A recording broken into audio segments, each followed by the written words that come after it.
Olá, pessoal! Dando continuidade às questões do exame da OAB. Façamos agora uma questão bem interessante que envolve o tema das obrigações indivisíveis. Acompanhe comigo na tela. Donato, psiquiatra de renome, era dono de uma extensa e variada biblioteca, com obras de sua área profissional, importadas e raras. Com sua morte, seus 3 filhos, Hugo, José e Luiz, resolvem alienar a biblioteca à Universidade do Estado, localizada na mesma cidade em que o falecido residia. Como Hugo vivia no exterior e José em outro estado, ambos incumbiram Luiz de fazer a entrega no prazo avançado. Luiz, porém, mais preocupado com seus próprios negócios, esqueceu-se de entregar a biblioteca à universidade, que diante da mora notificou José para exigir-lhe o cumprimento integral em 48 horas, sob pena de resolução do contrato em perdas e danos. Nesse contexto, assinale a afirmativa correta. Percebam, nós temos aqui 3 pessoas envolvidas em uma obrigação indivisível: Hugo, José e Luiz. Eles incumbiram Luiz de fazer a entrega, ou seja, de cumprir a obrigação. Luiz não entregou, o que fez com que a universidade, diante da mora, notificasse José para exigir-lhe o cumprimento integral da obrigação. Atenção! Primeira coisa que devemos assinalar nessa questão é que se trata de uma obrigação indivisível. Para quem não sabe, obrigação indivisível é aquela que envolve um objeto não suscetível de divisão. Um objeto que, portanto, não pode ser entregue em partes. Percebam, vendeu-se uma biblioteca e não o livro X e o livro Y. Toda a biblioteca, de maneira indivisível, ela foi objeto desse negócio jurídico. Então nós temos aqui 3 pessoas envolvidas no cumprimento de uma obrigação indivisível, consistente, no caso, na entrega de uma biblioteca: Hugo, José e Luiz. Hugo, José e Luiz chegam a um acordo que quem deve entregar a biblioteca é Luiz, que tem mais tempo disponível, que mora na cidade. Só que Luiz, preocupado com seus negócios, ele não cumpre a obrigação. O que é que o Estado faz? O Estado notifica José para cumprir. Gente, o que é que acontece? Ou como deve ser tratada a questão que envolve obrigação indivisível com vários devedores? É muito simples. Havendo vários devedores envolvidos em obrigação indivisível, qualquer um deles pode ser responsabilizado pelo todo. Qualquer devedor pode ser responsabilizado pelo todo. Portanto, o Estado, ele pode exigir o cumprimento da obrigação de qualquer devedor. Tudo bem que os 3 chegaram a um consenso de que Luiz entregaria a biblioteca. Para o Estado, isso é indiferente. O Estado pode escolher Luiz, pode escolher José, pode escolher Hugo, pode escolher qualquer devedor para exigir deste devedor o cumprimento integral da obrigação. É o que reza o artigo 259 do Código Civil. Artigo 259, que fala que cada devedor tem responsabilidade pelo todo. Vejamos as proposições. Letra A. José deve entregar a biblioteca no prazo designado pela universidade, se quiser evitar a resolução do contrato em perdas e danos.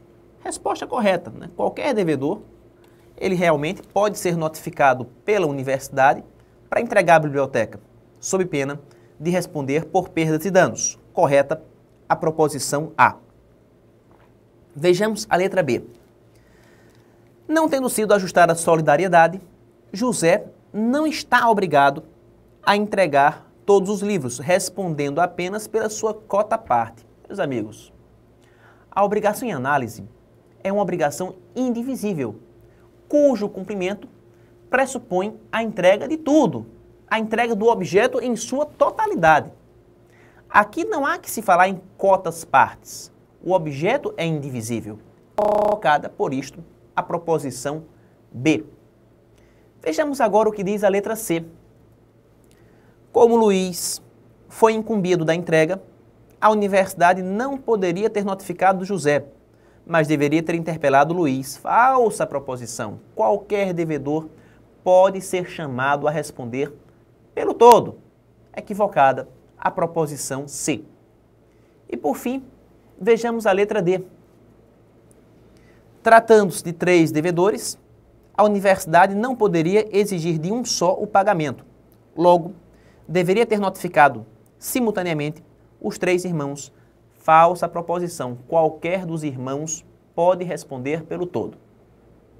Vejamos agora a próxima questão. Ari celebrou o contrato de compra e venda de imóvel com Laurindo. E mesmo sem a devida declaração negativa de débitos condominiais, conseguiu registrar o bem em seu nome. Ocorre que no mês seguinte à sua mudança, Ari foi surpreendido com a cobrança de 3 meses de cotas condominiais em atraso. Inconformado com a situação, Ari tentou, sem sucesso, entrar em contato com o vendedor para que este arcasse com os mencionados valores. De acordo com as regras concernentes ao direito das obrigações, assinala a opção correta. Atenção aqui. A questão trabalha uma obrigação que não vem prevista no Código Civil, mas que é compreendida como tal pela doutrina, a chamada obrigação propter rem. Obrigação propter rem, que também se traduz como obrigação em função da coisa. A obrigação surge em função da coisa e vai vincular, consequentemente, todo aquele que for o seu proprietário. Quem tiver a propriedade da coisa estaria obrigado ao cumprimento desse tipo de obrigação. Um bom exemplo, débitos condominiais. Se o sujeito está devendo condomínios e vende o apartamento com os condomínios em atraso, o comprador, enquanto proprietário atual, assume a obrigação. A obrigação passa para ele, já que incide em função da coisa. Inclusive, com relação a débitos condominiais, nós temos um artigo no Código Civil, o artigo 1345, que vai falar para a gente que o adquirente responde pelos débitos do alienante em relação às taxas condominiais em atraso. Então, o adquirente ele vai responder pelos débitos do alienante, débitos estes que dizem respeito às taxas condominiais em atraso. O nome disso, obrigação propter rem. Vejamos as proposições. Letra A. Perante o condomínio, Laurindo deverá arcar com o pagamento das cotas em atraso, pois cabe ao vendedor solver todos os débitos que gravem o imóvel até o momento da tradição, entregando-o livre e desembargado. Gente, essa obrigação não existe, de o vendedor ter que saldar todos os débitos. Não. Ele pode vender o bem com débitos em atraso.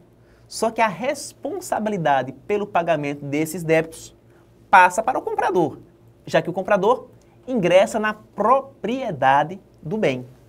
Logo, perante o condomínio, quem responde pelos débitos condominiais é Ari. Ari, por ser o comprador do imóvel que foi vendido com essas pendências. Equivocada, por isto, a proposição A. Vejamos a letra B. Perante o condomínio, Ari deverá arcar com o pagamento das cotas em atraso, pois se trata de obrigação subsidiária, já que o vendedor não foi encontrado, cabendo a ação in rem verso, ação regressiva, quando este for localizado. Falsa proposição. A obrigação não é subsidiária. A obrigação é propter rem. Ela incide em função da coisa. Equivocada a proposição B. Vejamos a letra C. Perante o condomínio, Laurindo deverá arcar com o pagamento das cotas em atraso, pois se trata de obrigação com eficácia real, uma vez que Ari ainda não possui direito real sobre a coisa. Falsa proposição. Quem arca com os condomínios é Ari, por ser o seu proprietário atual. Equivocada a letra C. E por fim, Vejamos a proposição D. Perante o condomínio, Ari deverá arcar com o pagamento das cotas em atraso, pois se trata de obrigação propter rem, entendida como aquela que está a cargo daquele que possui direito real sobre a coisa e comprovadamente emitido na posse do imóvel adquirido. Essa seria a resposta correta. Letra D. Vejamos a próxima questão. Bruno cedeu a Fábio um crédito representado em título no valor de R$20.000 que possuía com Caio. Considerando a hipótese acima e as regras sobre cessão de crédito, assinale a afirmativa correta. Uma questão simples, tranquila, que trabalha o tema da cessão de crédito. Acompanha comigo o raciocínio.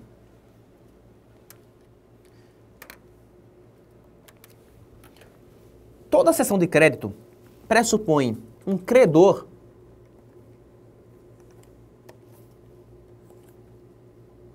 um devedor e um terceiro.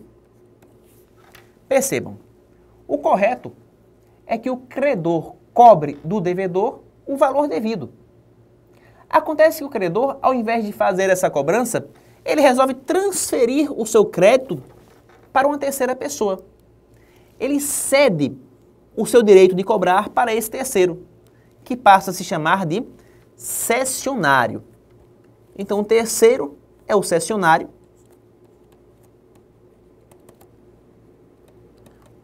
O que faz do credor o cedente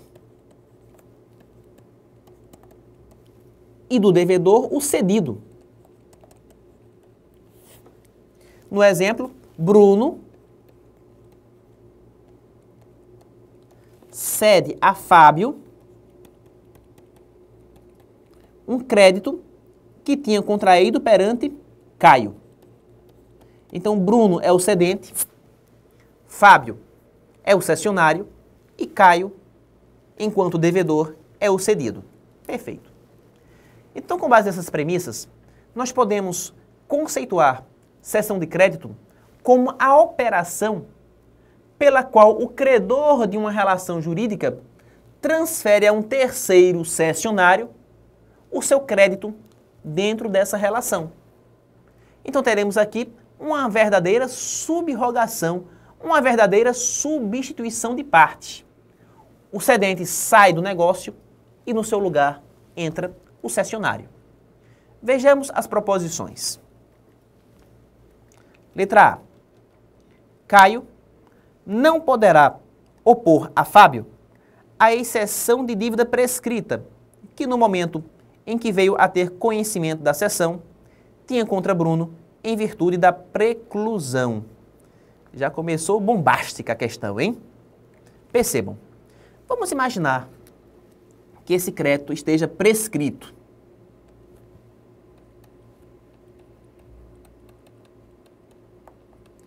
Que ele tenha sofrido prescrição.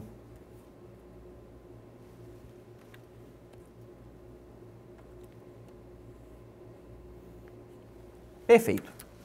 Eu pergunto a você, o devedor, olha para o devedor, Caio, o devedor é obrigado a pagar dívida prescrita? Não. Nenhum devedor tem a obrigação de pagar dívida que já prescreveu. Paga se quiser, mas não tem obrigação de fazê-lo. Temos aqui uma exceção, ou seja, uma defesa fundamentada na prescrição. Exceção de prescrição. Se o devedor for demandado para o pagamento de uma dívida prescrita, ele vai alegar como defesa, como exceção, que essa dívida já prescreveu. Aí imagina que ocorra uma cessão de crédito. Joga na tela. Que Bruno, olha lá, cede para Fábio um crédito que já sofreu prescrição. Aí eu pergunto, o devedor, Caio, é obrigado a pagar esse crédito para Fábio? Não, porque a mesma defesa que ele tinha contra Bruno, ele também tem contra Fábio. Ou seja, o cedido, o devedor, ele pode opor contra o cessionário as exceções que tinha contra o cedente. Está lá no Código Civil, no artigo 294. De acordo com o 294, o devedor pode opor ao cessionário todas as exceções que no momento em que veio a ter conhecimento da cessão, ele poderia opor ao cedente. Ou seja, as defesas que o devedor cedido tem contra o cedente podem ser também opostas contra o cessionário. Então, se porventura ocorrer cessão de crédito prescrito e o cessionário cobrar do devedor a importância devida, o devedor pode alegar em sua defesa prescrição. Percebam que a letra A diz o contrário. Joga na tela. De acordo com a letra A, Caio não poderá opor a Fábio a exceção de dívida prescrita. Claro que pode. Equivocada a proposição A. Vejamos a letra B. Caso Fábio tenha cedido o crédito recebido de Bruno a Mário e este posteriormente ceda o crédito a Júlio, prevalecerá a cessão de crédito que se completar com a tradição do título cedido. Aqui nós temos várias cessões, ou cessões sucessivas. Bruno cede para Fábio, Fábio cede para Mário, Mário cede para Júlio, Júlio cede para Maria, enfim. Se houver várias cessões, prevalece aquela que se completar com a tradição, com a entrega do título cedido. É o que reza o artigo 291.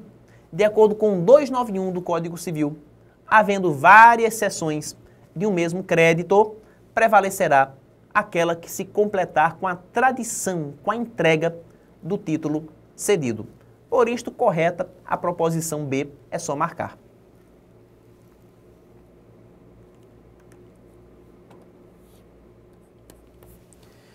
Vejamos agora a letra C. Bruno, ao ceder a Fábio crédito a título oneroso, não ficará responsável pela existência do crédito ao tempo em que cedeu, salvo por expressa garantia.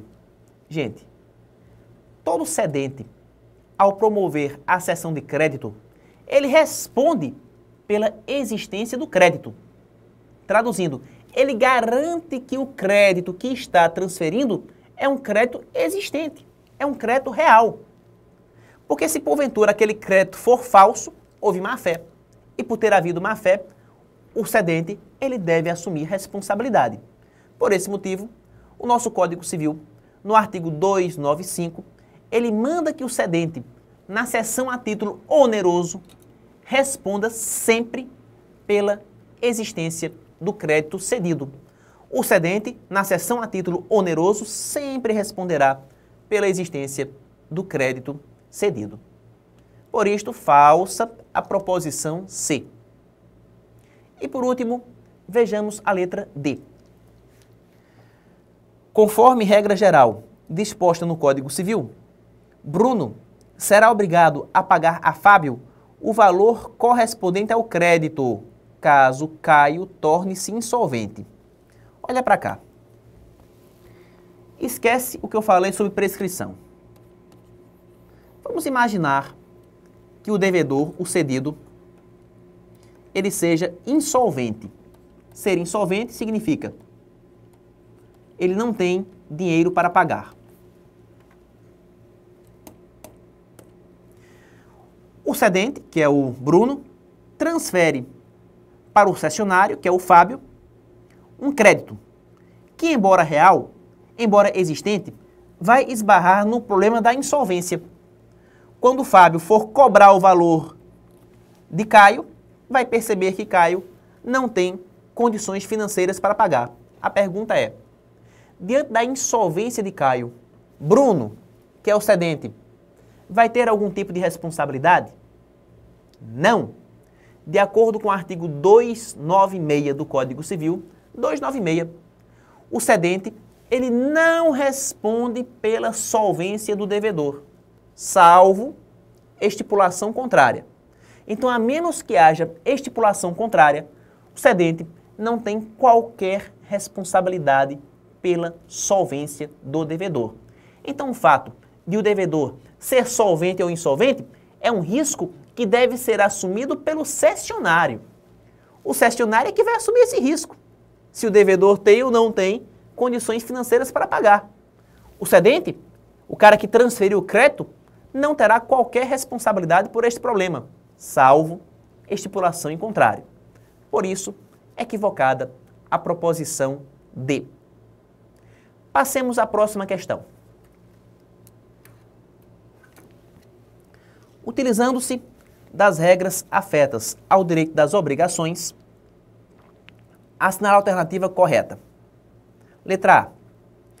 Quando o pagamento de boa-fé for efetuado ao credor putativo, somente será inválido se em seguida ficar demonstrado que não era credor. Primeiramente, o que se deve entender por credor putativo? Gente, credor putativo é aquele que tem a aparência de ser o credor real. A aparência. Aparentemente, ele tem legitimidade para receber o pagamento, embora, na verdade, não a tenha. Eu vou lhe dar um exemplo. Imagina que o sujeito deve a um cidadão a importância de 100 mil reais. Quando vai pagar ao credor, o credor está morto, morreu assassinado, mas deixou 2 filhos, João e Maria. O que é que ele faz? Ele paga 50% para João e 50% para Maria. Ele pagou para os filhos do credor falecido, normal, tranquilo. Eis que meses depois, descobre-se que Maria matou o próprio pai. Ora, a partir do momento em que se constata que Maria matou o pai, ela jamais poderia ter sucedido patrimonialmente nos bens e nos créditos que o seu pai deixou. Simplesmente, Maria, por ser a assassina do pai, ela não pode herdar. Ela vai ser excluída do processo por indignidade. Estão percebendo? Então, se ela nunca poderia ter herdado, ela nunca poderia ter recebido aqueles 50%. Acontece que quando o devedor pagou o valor para ela, ele não sabia da situação. Ele não tinha conhecimento da circunstância de que a filha era a assassina do próprio pai. Estão percebendo?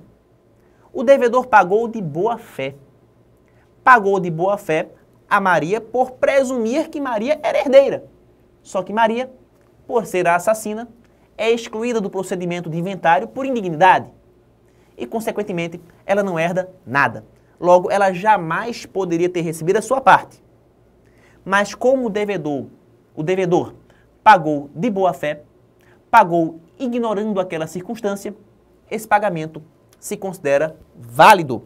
De acordo com o artigo 309 do Código Civil, 309, é válido o pagamento feito de boa fé ao credor putativo, mesmo provando-se depois que não era credor. Mesmo provando-se depois que ele não era credor, aquele pagamento feito de boa fé ao credor putativo, ele terá validade jurídica. Percebam que a letra A joga na tela? Fala o contrário.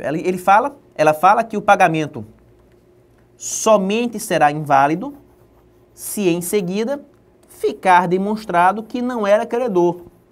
Gente, mesmo que se demonstre que o credor putativo não era credor, o pagamento que foi feito de boa fé para ele será um pagamento válido, um pagamento legal. Por isto, equivocada a proposição A. Passemos à letra B. Levando em consideração os elementos contidos na lei para o reconhecimento da onerosidade excessiva, é admissível assegurar que a regra se aplica às relações obrigacionais de execução diferida ou continuada. Atenção aqui. Quando se fala em resolução por onerosidade excessiva, estamos diante da chamada teoria da imprevisão. Teoria esta que pressupõe circunstâncias extraordinárias, imprevisíveis, que acontecendo durante a execução de um contrato, desequilibram as prestações contratuais. Imagina que eu esteja financiando um apartamento e no curso do financiamento o Brasil entra numa guerra. O que é que a guerra traz, pessoal? Desemprego, crise, recessão. Ou seja, a minha parcela ela vai se tornar excessivamente onerosa. O que é que eu faço? Vou ao juiz e peço a resolução do contrato, sem que eu seja obrigado a arcar com multas, com juros, etc.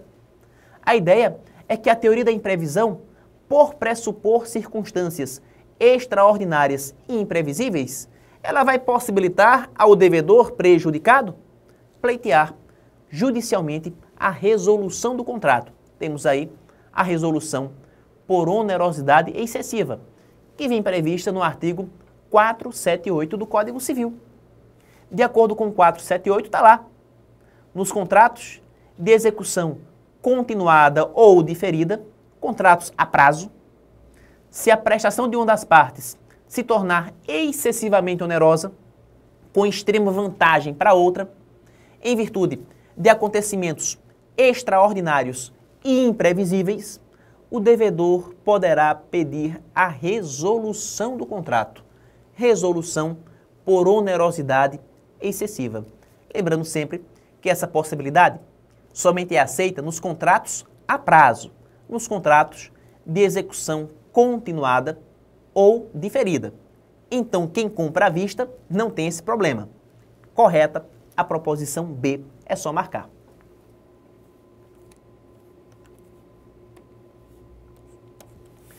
Vejamos a assertiva C. Possui a quitação determinados requisitos que devem ser obrigatoriamente observados, tais como o valor da dívida, o nome do pagador, o tempo e o lugar do adimplemento, além da assinatura da parte credora, exigindo-se também que a forma da quitação seja igual à forma do contrato. Primeiramente, o que se deve entender por quitação? Gente, quitação nada mais é do que a prova documental do pagamento. Prova documental do pagamento é aquele documentozinho que comprova que o pagamento ele foi efetuado. Nós chamamos quitação de recibo. Recibo, comprovante, como queiram. É a prova documental do pagamento. E toda quitação, de acordo com o artigo 320 do Código Civil, deve conter o valor e a espécie da dívida, a data e o lugar do pagamento, o nome do devedor ou de quem por ele pagou, a assinatura do credor ou do seu representante, são elementos pro forma que devem estar contidos dentro do instrumento da quitação. Além disso, é importante observar que a quitação, seja qual for a forma do contrato, será dada por instrumento particular. Portanto, a forma por excelência da quitação é o instrumento particular, seja qual for a forma do contrato. Sob esse aspecto, mesmo que o contrato tenha sido firmado mediante escritura pública, a quitação ela pode ser dada por instrumento particular. Percebam que a letra C fala diferente. Joga na tela. Ela fala que a quitação deve ter a mesma forma do contrato. Falsa proposição. A forma da quitação é um instrumento particular, seja qual for a forma do contrato. Equivocada a proposição C. E para fecharmos, vejamos a alternativa D. O terceiro, interessado ou não, poderá efetuar o pagamento da dívida em seu próprio nome, ficando sempre subrogado nos direitos da parte credora. Atenção aqui. Quando se trata de pagamento feito por terceiro, devemos distinguir duas situações. Pagamento feito por terceiro interessado e pagamento feito por terceiro não interessado. Tratando-se de pagamento feito por terceiro interessado, terceiro que tem interesse na relação, exemplo, fiador, o pagamento feito por terceiro interessado implica subrogação, ou seja, implica que esse terceiro vai assumir a posição de credor dentro da relação jurídica. pagamento feito por terceiro interessado implica, portanto, subrogação. Por outro lado, tratando-se de terceiro não interessado, que paga a dívida em seu próprio nome, exemplo, o amigo que paga a dívida do outro, por amizade. Vindo o terceiro não interessado a pagar dívida alheia em seu próprio nome, ele pode se reembolsar depois do que pagou, mas não se subroga nos direitos do credor.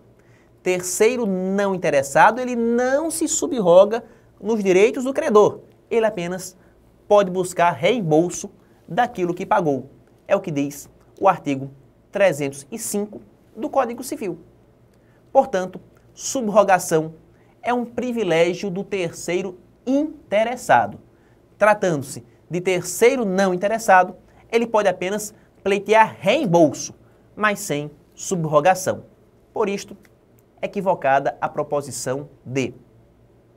E aqui encerramos mais este bloco.